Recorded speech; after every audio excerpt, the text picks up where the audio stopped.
It's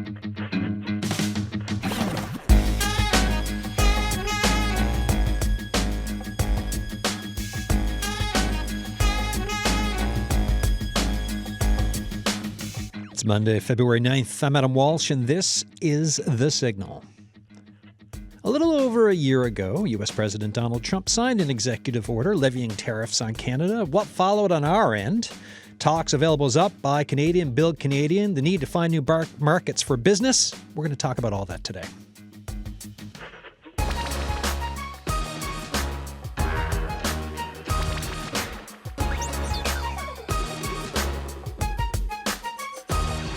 It's a bit of a business economy check-in, right? Like, how are we doing in this time of build, buy Canadian, expand to new markets? And the focus is always for the Signal. It's like, well, what does it mean for this province? How are we doing? And then comparing us to the rest of Canada, and then looking at where we fit with everything that's going on with trade missions and defense spending and everything else. So as you're listening to today's show, the text line is open, 709-327-8206. If there's a point you want me to bring up or a question you want me to ask, give us a text or email us the Signal at cbc.ca. Emad Rizkalla is here, founder and CEO of Bluedrop ISM. How you doing? Good. How are you? Good, man. Good to see you again. Well, I'll say hello to everyone, and then I'll get one initial kind of little bit of a thought from you all, and then we can, dive on in. Danny Dumaresque is here, president of Labrador Gem Seafoods. Sir, good to see you again as well. Thanks for asking. Yeah, thanks for coming in. I appreciate it. David Haire, Vice President of Canadian Manufacturers and Exporters, Newfoundland and Labrador Division. Welcome back as well. Thanks, Adam. Okay, here's a big question. How are things looking? and I know each of you will have a different answer, and you can be like, well, what do you mean? But I'm going to leave it to you to choose that and to give us some context around it. So, David, we'll start with you. How are things looking? I think for the most part, things are bright. I know that 85% of the CUSMA tariffs are still in play. There's two or three areas that the Americans are certainly picking on, automotive being one of them, certainly forestry lumber products, and I think to a somewhat degree, we've gotten away pretty easy in this province. That's my thoughts. Yeah, and to explain, when you say the CUSMA side of things, right? So, we're talking about the free trade agreement it used to be called NAFTA back in the day. Now it's called CUSMA. The Americans have another way of saying it. But the fact of when Donald Trump was talking about levying tariffs, as we kind of marched through the months of last year, the free trade agreement, so 85% of goods that we're kind of sending down, those are still under that agreement, which is really, really advantageous to the Canadian economy because there's no tariffs on them. Is that correct? Absolutely. It's 85% of all the goods that we're shipping into the United States have no tariff. There's 15% does, and he's picking on steel, aluminum, lumber, forestry lumber, for the most part, are the areas he's been picking on.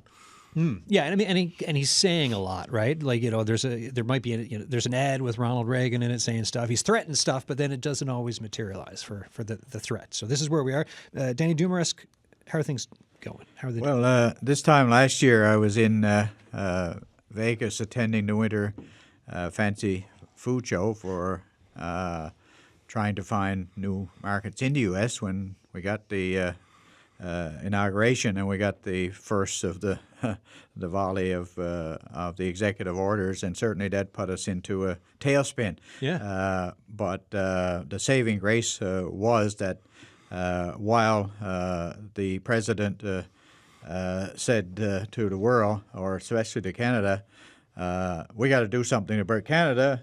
Don't know who would have signed that stupid agreement that we got in place. And then somebody said, well, you did, sir. And he backed off, and we have been saved in the seafood industry as well as 85% of our economy by the agreement that was signed by Donald Trump 6 years ago. That's up for renewal now this year, and July 1st is the deadline for each of the three parties to tell us where they're going. But I would like also to point out, while we dodged that bullet last year, we received another shot in the head from the other major player in the global seafood market, being China. China on March 21st came forward with a 25% across the board tariff on every one of our seafood products. And while we have not been as dependent on China for snow crab in particular, which is the biggest industry that we have here, employing thousands and tens of thousands of people, we certainly have felt the impact, especially on the south coast of Newfoundland, where sea cucumber, for example, did not even open last year, and we have hundreds of people that depend on that fishery to sustain their operations, as well as a few plants doing the same thing, and whelk as well. I know in our place in Ramia, we had a reduction in the scallops that were delivered to us, and we had the opportunity, because there's a good biomass of the whelk, to make up that volume that we lost. However, we got into it, and after a couple of weeks, we discovered the Chinese wall was real, and prices fell dramatically to the point where we just could not purchase and put it in inventory, not knowing when you're going to sell it or what you're going to get paid for it. So it caused us significant trouble. That's still there today, because while China did get to move, a twitch I would call it, and they did give us forgiveness on snow crab and lobster, along with some of our agricultural products. A few weeks ago, they still maintain 25% on all of the other species. So we still have to be prepared to diversify our markets, and that's exactly what I have been doing now for the last. Because you're traveling everywhere, weeks. yeah. Like, I mean, you're going. Tell folks just some of the places you've been going to try to diversify and who you're talking to. Well, I mean, when I left U.S. last year, this time last year, I immediately jumped onto a cafe, export cafe, organized by the provincial government here, and we went to Italy, France, and the U.K. We came back from that with very encouraging results, but in terms of interest, but people have to appreciate you just can't go and turnkey a new customer in a totally different culture. It takes time for you to, first of all, understand what form of the product does this new customer want. Because just to give you an example, you cannot take a 30-pound box of snow crab sections and put them on the table in Spain or in Italy, the same as you can in Joe's Crab Shack in Orlando, Florida. Totally different, and therefore it takes a while for you to understand, and then you have to find all of the different ingredients that go into making a deal. You've got to revamp your packaging. You've got to enhance your certifications, because different countries demand those things. So I've been all over. I went to, obviously, to Asia as well. I went to Hong Kong in December and all across. We haven't also explored and saturated the Canadian market either, and that's another thing that I've done, getting across Canada, because for the most part, most of us in Newfoundland has always seen our Canadian market as the Ontario border, and we now have to jump over that. And I spent some time in the Vancouver area last fall as well, trying to find those extra customers that buy Canadian. And that is working. So lots of effort. Emad, tell folks a bit about yourself and the business you do with Bluedrop. Yeah, and this is a tale of two cities, or Bluedrop. First of all, we have an office in Orlando, so we have major operations in Halifax for our defense and aerospace side. And then we have solutions that help upskill and improve productivity of the workforce. So governments are a big part of our market on both sides of the border. Just to put it in context, on the defense and aerospace side, this is rough math, but I think the Americans spend half of the Canadian economy every year on defense. Right. Half. Everything that's made in the entire country, they spend half of the value of that on their defense industry. So, we are okay in terms of tariffs because of free trade, the free trade agreement, CUSMA. But one of the when I talked about the two tales or the two cities, on the Canadian side, it's very heartening because I have never seen this much commitment to lowering trade barriers. We have products that support labor mobility. We have all kinds of solutions that we have interest from provinces right across the board. So that's been exciting. It's been exciting, obviously, to see Canada's defence and aerospace industry really step up and, in theory, triple their spending. So there's opportunities in the local market. We've already been somewhat diversified on the defense side. We're waiting on a large deal in Singapore. We've got customers in various parts of the world. But I think my main concern, there's the mechanics of tariffs, but there's also the culture of tariffs. And the culture of tariffs and the uncertainty really, if businesses need stability, they need predictability, they need consistency, and that's not what we have right now. So I think to some extent that is probably as dangerous as whatever percentage is agreed to. And if we end up doing a short-term renewal where you have 1 year or 2 year, businesses need 10 to 15-year horizons. So I think the backdoor in all of this is to create this feeling of instability where, you're not getting as much investment. People are not sure, where am I going to set up my plant? Should I do it in Canada? You just think about it. If you're an auto manufacturer, for example, and you're trying to make a decision on where you're going to set up the plant. So whatever advantages Canada had, it's obviously a big part of setting up in Canada is you're going to get to sell to the U.S. Without tariff. Now you're not sure if that's going to be the case.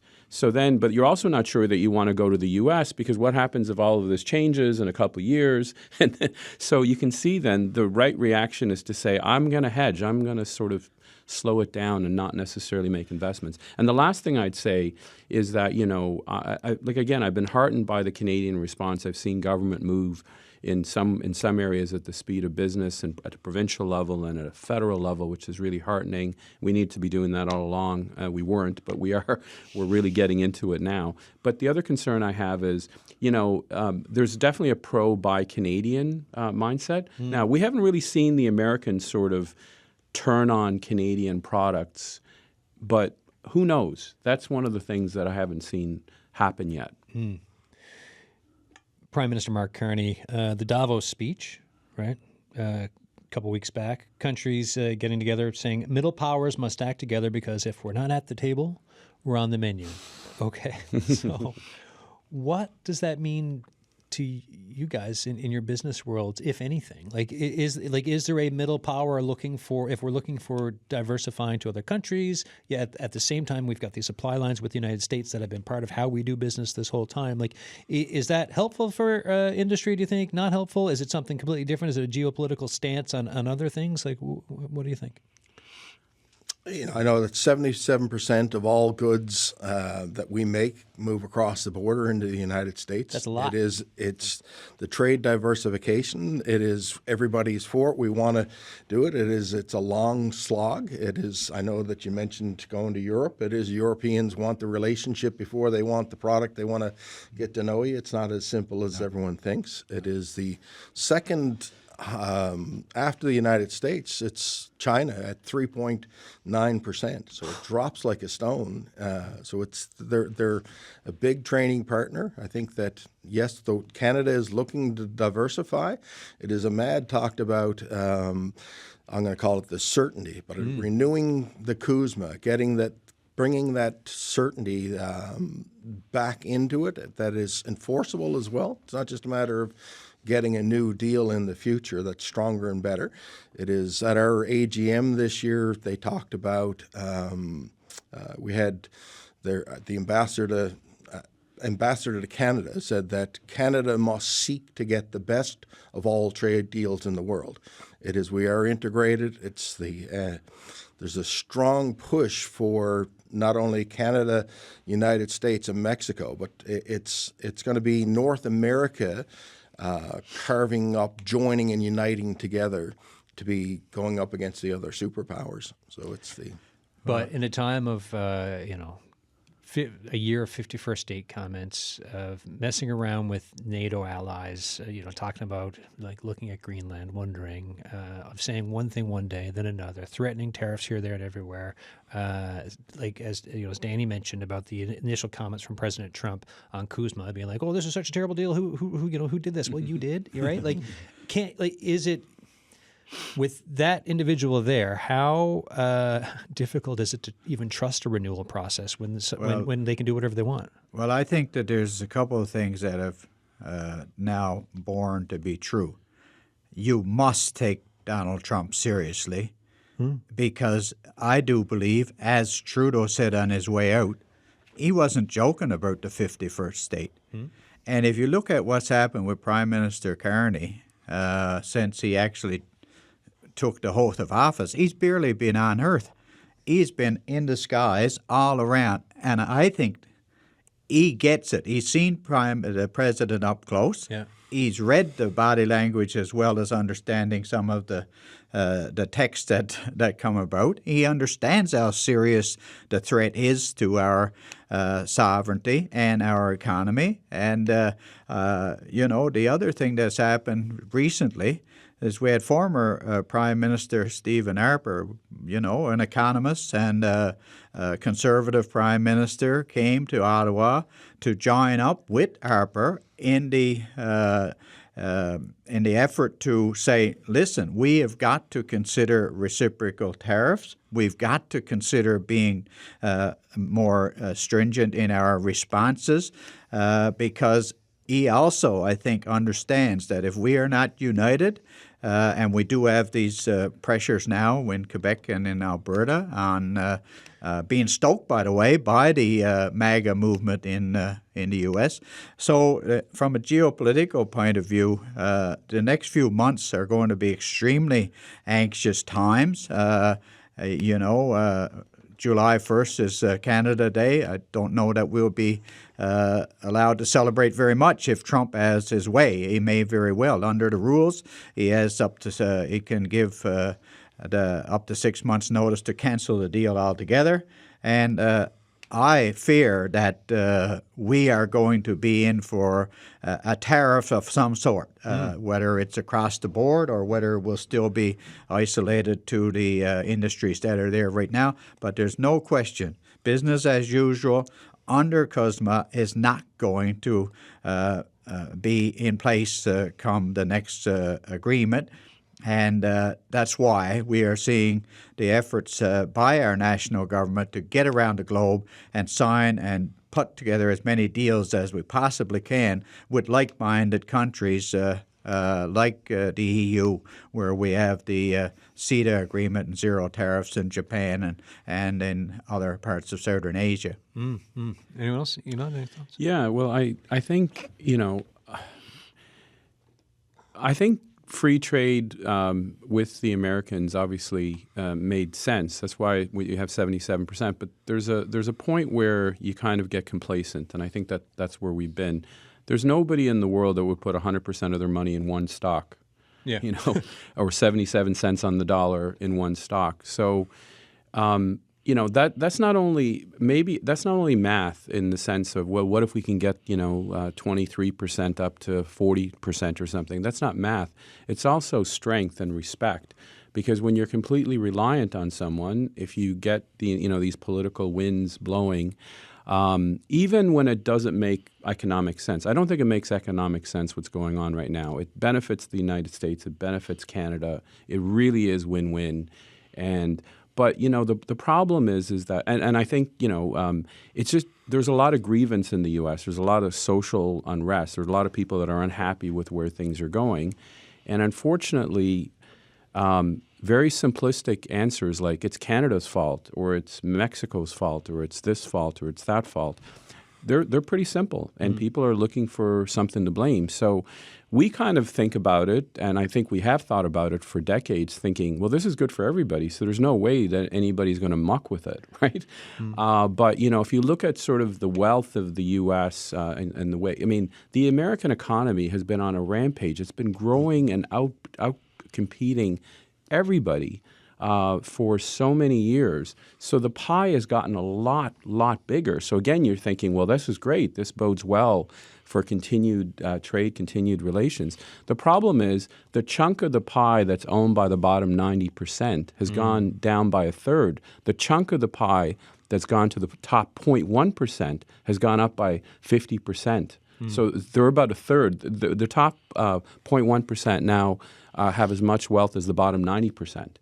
So when you have that kind of situation, I mean, and I'm not here, people say, well, that's communist or whatever, but the solutions are not, hanging out with Jeff Bezos and doing whatever. Yeah. The solutions are internal. Likewise, the solutions in Canada are internal. Our productivity, if it sort of kept pace the way it did up until 1990, our economy would be 50% bigger than it is today. So we've allowed ourselves to kind of be more complacent. So we have an opportunity to grow our economy by being more productive, by focusing on removing internal trade barriers, by focusing on diversification, and all of those things put us in a much better position to negotiate with the Americans. So what are we seeing from the provincial government or from this or the business community in this province? So I've done interviews as well about trying to secure some of the defense, the billions in defense dollars. I interviewed retired Vice Chief of Defense Staff Mark Norman on this, and he was talking about saying, well, it's about with the Premier and the provincial government, and then a suite of leaders from that industry to go up to say, hey, here's what we have, Ottawa, and here's like the suite of what the province can give you to secure it, as opposed to things being piecemeal. I mean, that was one bit of advice that went out there. So that's one example, and I'm not sure, I know the Premier has been to Ottawa for these discussions. Yes. But what are we seeing for the response here from any of your industry or business backgrounds as to where we're going? I think it's early days in regard. I know listening to Prime Minister Carney saying defense is number one, critical minerals, mining is number two, infrastructure, building it up, and I'd say a big part of that feeds into the defense piece as well as the critical minerals to be able to get at it, and building homes. It is my old boss was an economist, and he would say that it is that the housing starts show the health of an economy. And I do think that, when it comes to the defense spending, for years we were supposed to spend 5% of our GDP on defense. It is, I think, truly that there's been a wake-up call in the last year on the defense side. It went from 2. Well, the call for NATO was 2, and now then Trump bumped it to 5, and we're going all in. We're going all in. Yeah. So it is and I think that, all fed by manufactured goods. So it's good for the country. It's not going to, I keep looking at, moving away from the United States is not the answer. Get a good, strong, renewed, stable CUSMA put in place. I think that would be the number one thing that I would say. Yeah. And I'd say that it is, to the certainty piece, that instability that is created because of the lack of certainty. It is people won't invest when they're not certain of what's going to happen. I also would say that this too shall pass with the Americans. I don't think our relationship will ever be the same. I think we'll always be looking for new partners in the world. Right? It is But as you say, that takes time, right? It does take time. Danny, thoughts? Well, in our industry, certainly from my own business, I agree with my colleagues here. This was a wake-up call that should have been probably given to us some time ago. We did become too complacent, and I'm happy to see the federal and provincial governments, through ACOA and through the Provincial Department of Jobs, have programs that are now assisting in the diversification of our marketplace by offering marketing assistance to try and get out there and change the form of your product, get more value-added products from our resources rather than take it as much as you can out of the ocean, put it in as big a box and send it as far as you can. So they can send it back here to us to buy it for a higher price. Yeah. And the same thing on automation, digitalization, grasping AI and how that can come into our businesses, because while all of this is happening, we also have the very real aging population in this province, and labor shortages are real, and therefore that's another reason why we now have to look at how can we take our process flow and put some more automation into it, put some more digitalization so our productivity and our quality of our production is enhanced. These are the areas that probably we should have been working at a lot earlier, but better late than never. And I'm happy to see the both levels of government now focusing on this part of our economic development. Yeah, and I met with the new Premier and Minister Paddock, and I think on the defense file, I think they're all over it, which is good. And when you look at the amount of spending that's going to happen, but I think a dollar is not a dollar is not a dollar in terms of what would be really neat, and this has been our experience over our 30 years, is you help Canadian, Newfoundland companies to develop a strategic experience or expertise, something that they can export around the world. That's been our experience, because we government is one of our markets. So I can go back 20 years and say, well, we had this little pilot project over here, and I can look at dozens of jobs for certain things that we've done, sometimes in Newfoundland and Labrador, sometimes in another jurisdiction that we've sold around the world.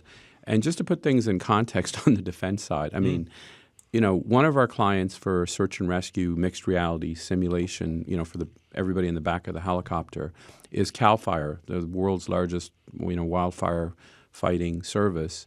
They have more helicopters than the Canadian military. So that's where we are, and that's opportunity. It's not just sort of, but that's opportunity. And we can't put all this on government. I mean, business has to step up, and, government didn't make us all complacent. It was easy days for a lot of businesses. We were all guilty of that. You got the world's largest economy right there. They speak the same language. There's no trade barriers. Their culture is very, aggressive, and, let's do it. Let's do it today.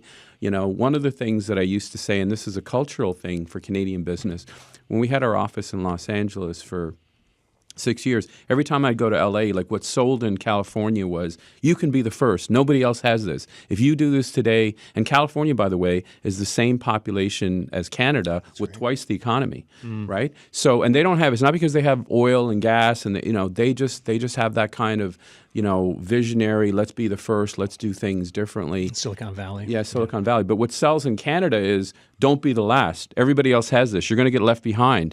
You're already number 8. And it's like, okay, I'm number 8. That's good. Now that's where I want to jump in. It's a totally different culture. We have to adopt more of that. This is probably the wrong word, but cowboyism, or I don't know what it is. To have some internal fortitude to push forward and say, hey, let's do something. Let's take some risk and let's go out there and create, as opposed to be like, hold on now, easy does it, right? Yeah, because diving in the pool compared to one toe first, and exactly. We're definitely, and that's what makes Canada in so many ways. Some of the things that make it such a great place to live impact our economic sort of opportunity. Because you have to kind of take risks, and we just, one of the things I say to government leaders wherever I meet them is, the greatest risk today is not taking a risk. The calculus is totally different than 30 or 40 years ago, because it seemed, well, that's risky, something could go wrong. Something will absolutely go wrong if you don't change and if you don't take risks. So this is what I find interesting from this discussion, because earlier on we're talking about, with uncertainty around CUSMA, wondering about supply lines and what's happening with the United States, it dampens the spirit of wanting to take risk and do more. At the same time, we're at a point where it's like, well, we haven't had as you laid out, up to the 1990, productivity was going grand, and then it started to take a cut in Canada. Yet we're at a point where it's like, well, we need to be more productive. We need to take risk. Canada has a productivity issue, and it is we're 23 in the OECD. It is and I think that when you throw that word around productivity in Newfoundland, it's propped up because of the capital intensity of the oil and gas, with the mining, with the seafood production. It is certainly with the harvesting capability. You said we're 23rd out of 38 countries for the OECD.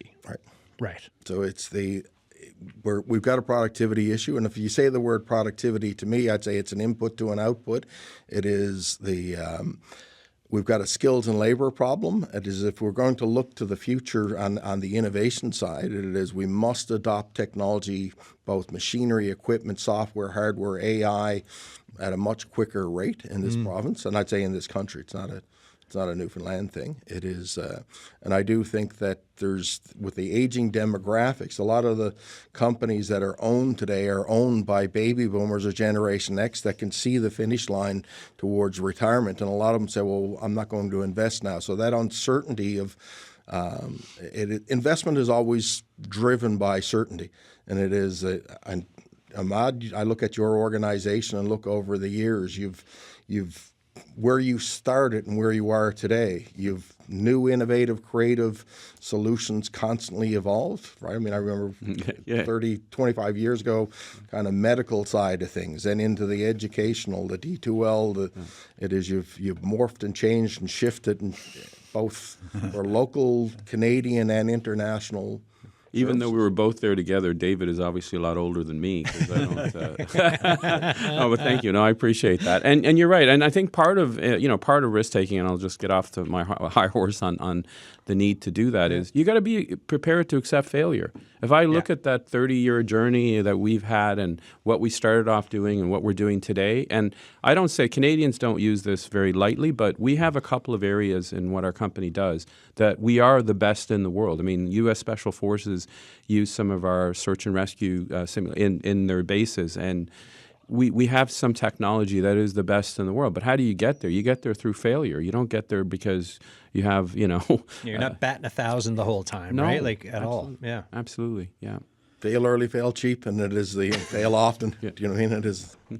Well, go ahead. I guess I've got the scars to show some of those same kind of experiences. Well, exactly, right? You've been going around here, there, and everywhere in the for seafood years. business, and I've had 3 different factories over the last 29 years, and as I slowed down, I also took the attitude that we have to do more with less. There's less wild harvested seafood in the world, and we're no exception to that. Crab right now is pretty stable, but overall, I was reminded many years ago, there was a member of Parliament came down here looking to be leader of the Liberal Party called Dennis Mills, and he came here, and first time is probably in outside of Pearson, and I remember going to a meeting at the university, and one of the students said, questioned him. He said, well, Mr. Mills,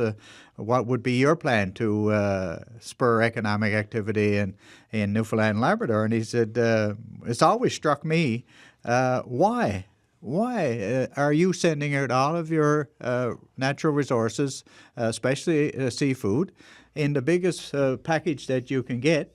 And I can go to the supermarkets in Toronto, but I find that it's transformed either by another country or, as I said to you earlier, what's happening right now in central Canada in particular is they have secondary processing facilities underground in many of the industrial buildings in these bigger cities. And they are taking our raw material and putting it into these CFIA registered facilities under the buildings in industrial parks in Montreal, Toronto, Calgary, Vancouver, and they are turning around and putting it into a value-added form where generally the margins are much better. Absolutely. The employment is additional, and they are getting the value out of it. And as a matter of fact, we're going over to Sobeys here in St. John's and buying it ourselves.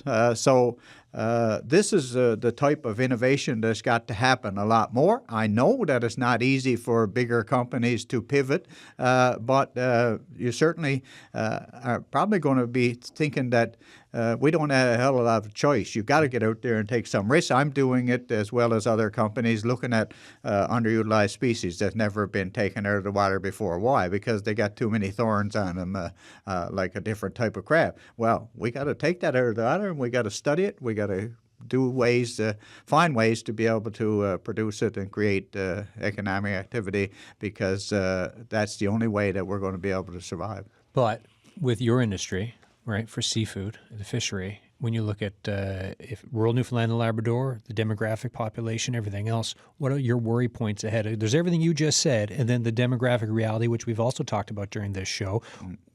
How does this industry keep going and try to improve in this time of everything we've laid out in this show? Well, I mean, I have also been confronted with that in a real way, especially since I am now operating in beautiful Butt Island community of Ramia. I've been to your plant there, yeah. And, just a few years ago, I found, similar to what's happened in other places, probably 30% of my workforce retired in 1 year. Right. In 1 year? Yeah.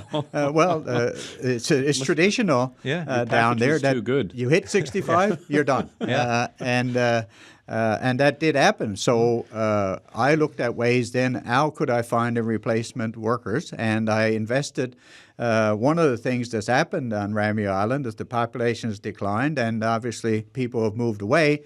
So housing was available at a much more economic price, and I bought up a number of the homes that were beautiful homes there, knowing that I would need to have space for bringing workers in.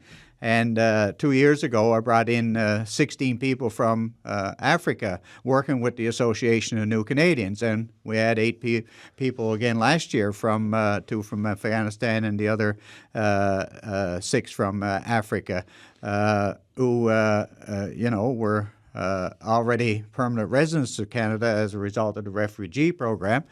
So it allowed us to access these individuals and certainly give them probably their first meaningful employment in their lives. And that's been satisfying. And there's no question that we have to work with our new Canadians. We have to certainly continue the Temporary Foreign Workers Program, which has certainly been required in every aspect of our life, especially in our fast food industry and other manufacturing plants like seafood. So that's going to be our saving grace. We certainly, I know there's some white noise out there right now over immigration and what that does to your economy, but we can't be deterred by that. We must continue to follow the path of Canadian welcoming immigration in a big way, because while there are some different views on how many and under what circumstances, there's no question Canada would not be today the first nation in the world if it wasn't because of the welcome mat that we put out to our international community. You're listening to The Signal. I'm Adam Walsh. Today on the show, we're taking a look at a year of tariffs and tariff threats from the United States, a year on of talks available up, buy Canadian, build Canadian, the need to find new markets for business. We're asking how's everything going? We're looking at Newfoundland and Labrador, where we are, the road ahead. I've got 3 great guests here in studio. You were just listening to Danny Dumaresque there, president of Labrador Gem Seafoods. Emad Rizkalla is here, founder and CEO of Bluedrop ISM. And David Haire, vice president of Canadian Manufacturers and Exporters, Newfoundland and Labrador Division. As you're listening to us, if there's a point you want me to mention or a question to ask, text us 709-327-8206 or email thesignal@cbc.ca. So, David, when we talk about Canadian manufacturers and exporters through the Newfoundland and Labrador kind of lens on things, we looked at demographics today, and we're looking ahead to the future. What do you see for your crowd? I think, our number one issue, we did management issue surveys, and it is the number one issue is the ability to expand or upskill the labor marketplace. It is I think the second would be technology and innovation. We need to, and I think there needs to be a combination of those to be producing more value-added product at home where applicable. It is, Danny gave the example of, a 30-pound box being shipped into the crab shack versus here's a, 600-gram meal that you could prepare for a family of 2. Do you know what I mean? And it is in a package that you could throw in the microwave or heat it up some way, shape, or form. But I also would think that CME owns Canada-made. It owns Ontario-made, Manitoba-made. In Newfoundland, we own manufactured right here. So we push We push hard for everybody, including governments, to buy local where applicable. It is, I think you're feeling that piece coming right across the country. The Prime Minister is saying, build Canada strong. So it is, if I was to give anyone advice, it is get the people that you have working for you with the right skills. And if they're not skilled to where they need to be, what does the future look like? When you're bringing in new automated machinery, equipment, AI. The provincial government gave us money, and the federal government, for years on manufacturing productivity, to go into individual companies to help them reduce their cost, increase their quality, speed up their delivery or capability. And it is, but my number one thing would be adopt technology, launch new products and services quicker. And as Emad said, it's the 90% of what we've learned is from what didn't work, it failed. I tried that. I don't know, what was it? The Thomas Edison. I haven't failed. I've just figured out 10,000 ways a light bulb doesn't work. It is we need to take more risk. We need to look at a management issue survey we did about 10 years ago. 80% of our members said that they were going to expand their markets by selling their existing products to the same marketplace. And I'm thinking they must know something I don't know. It is, you want to buy another hamburger? Here's another hamburger. You sure you don't want a hamburger? It is, so launching new products and services in a systematic way for small and medium-sized company, I think, is critical. I was having a conversation with Florian Viomé, with the head of Tech&L, the other day, and what they're doing is they're offering courses to help folks kind of get some of the skills needed to be into the industry. So, for example, one of the big things is sales lately, and you might correct me if I'm wrong on this, but one of the big things is sales. So, like, if you could sell cars, great. Now, can you sell stuff for a tech company? Probably, but you just need to understand what you're selling. So what they're doing is helping people kind of, like, whether you want to call it a micro-credential or upskill, but the point is to look at the available talent pool and to try to move folks in and get them understanding the products, so that, because if you can sell, you can sell, and get them into some of the tech companies. And this, I think, David, fits with some of what you're saying. Like, it's about, like, looking at where we are with technology, looking at where we are with AI, and making sure that the talent pool, whether it's coming out of Memorial University, Marine Institute, CNA, or also recruiting other folks from elsewhere, to have them in and able to, like, investing in the potential to get them to do the work that is needed. Right? Yeah, selling is probably, if you were to sort of boil it down, I mean, so much amazing innovation and technology and R&D has been done in Canada. Even in AI, we were leaders in that space. And it's always other countries that, usually the U.S., that takes it and knows how to commercialize it and sell it. And if there was one thing we could sort of really put energy on, it's that. And I did, I'm encouraged. I mean, today, I'm an immigrant, and I think something like 46% of all of the Fortune 500 companies were founded by immigrants or their kids. And when we talk about risk-taking, and that's one of the there's so many, again, nothing is as simple or as linear as you expect, right? When you think about, well, why is immigration, so intertwined with entrepreneurship? It's because, I have relatives in Egypt, where I came from, that, won't take risks. They're not the ones that came over. Yeah. So you're already self-selecting a small section of the population in any country, because we're all the same, and there's always a diversity, sort of a continuum of how much risk you'll take and how adventurous you are and whatever. But the people that come here to study and to grow businesses and to start businesses are generally the risk-taking. And one of the things I just wanted, to Danny's point, and this is why I'm always an optimist. If you look at, like, I graduated here from Memorial, did an engineering here. That's why we started the company. I couldn't get a job. But in 1992, the cod moratorium. And what was amazing was, I mean, that was a disaster, obviously, and it was as bad as it gets. I think nothing, CUSMA could take away from us would have been that catastrophic to an industry, right? It's just, the fish are all gone. The whole industry was about cod. And then within a few years, we were selling more value in using other species. But the thing that shocks me is those species were always there. Yeah. They were always there. We just didn't bother with them, right? Because cod was great and it was easy, and everybody had their groove, and everybody had their way of doing that. And why would we take a chance and develop other industries? It blew my mind when I went to South Korea first as a young man, and I'm out eating the seafood. I was like, wait a minute, I recognize some of this stuff, and it's not the stuff that we ate growing up, and it's all in the ocean, and now you have folks like Danny Dumaresque here, who's like sea cucumbers, right? Whelk, uni, which you've sold before. I mean, there's so much in the ocean that is like that you can eat, which is delicious, by the way, and that is profitable. But you got to think about it, and also you got to sometimes take risk to what you might say. And governments got to react at business speed as well. And I speak specifically about the Department of Fisheries and Oceans. Lots of times, as I'm now looking at, for example, I had an inquiry from a South Coast fisherman who is about to retire, but he told me, I'd really love to see something happen if you would cooperate with me before I retire. And I said, what's that? He said, well, I know where there's a great abundance of the northern stone crab in the very deep water in the South Coast, because I've picked them up when I was doing other fisheries. And I said, I've never heard of it. So I said, can you show me a picture? Did you actually get one? Did you eat one? I was overjoyed to have a look at it, and I've been provided with those pictures. I've actually seen some work now that was done by the Marine Institute.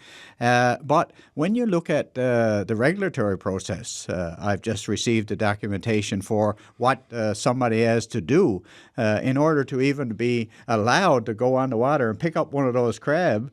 It's probably a 5-year process to be able to get from being able to take the crab out of the water and follow the process that's been documented and put in place by DFO for something to me that was probably appropriate 30 years ago, but it's not appropriate anymore. Right. We have the facilities that are inspected by the Canadian Food Inspection Agency. We know that whether you cook a snow crab or a stone crab is the same process, and we do all of the due diligence for laboratory testing and any kind of toxins and so forth, So government's got to be more proactive in cutting the red tape as well to allow business to turn when there's an opportunity found.